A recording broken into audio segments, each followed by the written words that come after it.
ఏంది బస్సులు ఇంతమంది కాదు మేడం, మేము ఏం చేయాలి? బస్సులు లేవు, బస్సు కదిలిన బస్సుని మళ్ళా బస్సు కొడుతురు, బస్సు ఆపిన, మరి ఏం చేయాలి? పడి చచ్చిపోతే మేము ఏం చేయాలి? కేసులు పెట్టుకుంటే ఓనర్ పెట్టుకుంటాడు, చెప్పుతుంటే కూడా వింటలేరు మేడం. మేము ఏం చేయాలి చెప్పండి? కేసులు మా మీద అవుతున్నాయి, వాళ్ళు పడి చచ్చిపోయి నాకు అక్కడ ముందు చూడిపోండి మేడం. ఏం చేయాలి చెప్పండి? మరి ఇక్కడ బండి ఆపితేనేమో వాళ్ళు పోవాలంటున్నారు, బండి ఆపకపోతేనేమో అది ఉంటుంది. మొత్తం మేము ఏం చేయాలి మేడం చెప్పండి? ఇప్పుడు ఏం చేయాలి మేడం? మరి లోపలికి పోతే బండి కదిలిస్తా, లేకపోతే ఆపేస్తా. మరి నేనేం చేయాలి మేడం చెప్పండి? వాళ్ళకి చెప్తే అర్థమవుతుందా?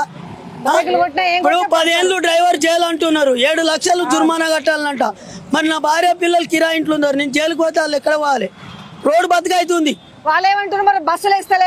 బస్సులు మేమెందుకు మేడం? మమ్మల్ని ఎందుకు అడగల? డ్రైవర్ని, కండక్టర్ని మేము ఒక చీతా అన్నాం కదా. మరి బస్సులు మేడారం పంపుకున్నారు, ఇంత పబ్లిక్ని తెలియదా? సీఎంకి తెలియదా? రాజకీయ నాయకులకు తెలియదా? పబ్లిక్ని, సిటీలో పబ్లిక్ విడిచిపెట్టి నువ్వు బస్సులు అక్కడ ఎందుకు పంపుతున్నావు? పబ్లిక్ ఏం కావాలి? ఇలా బస్సులు లేవు, వాళ్ళు ఏమంటారు? బస్సులు లేదు, మేము ఎట్లెక్క పోవాలంటారు, మా మీద కొట్టడానికి తయారవుతారు. అప్పుడు మేము ఏం చేయాలి మేడం? ఇప్పుడు పిల్లాపల్లి బస్సు ఊరోళ్ళు ఒక్కరు లేరు, 5:30 వరకు ఊరోళ్ళు నిడిచిపెట్టిపోతే వాడు గల్ల పడతాడు, అరే నన్ను నిడిచిపెట్టేస్తున్నావు బస్సు ఆపలేదని. మేము ఏం చేయాలి? ఎవరి గురించి? ఈ డ్రైవర్స్ కండక్టర్కి ఉన్న బాధ ఎవరికి లేదు మేడం. వాళ్ళు చెప్తే అర్థం చేసుకుంటే లేరు ప్యాసింజర్. ఎంతసేపు ఆపాలి నేను బండి? వీళ్ళకి 2 రోజులు మేడం డ్యూటీ చేయబట్టి నేను 2 రోజులు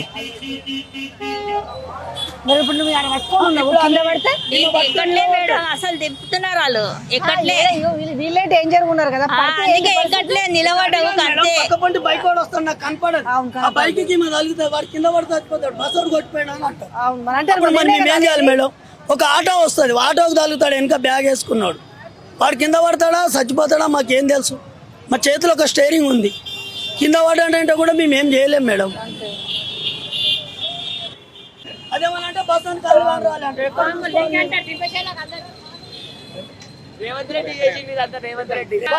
కోసం చూసుకుంటాడు. పిరి బస్సు అన్నాడు, ఇవాళ ఏముంది పిరి బస్సు? చచ్చిపోతే వాడు పెడతాడా? నేను పెడతానా? కిందవాడి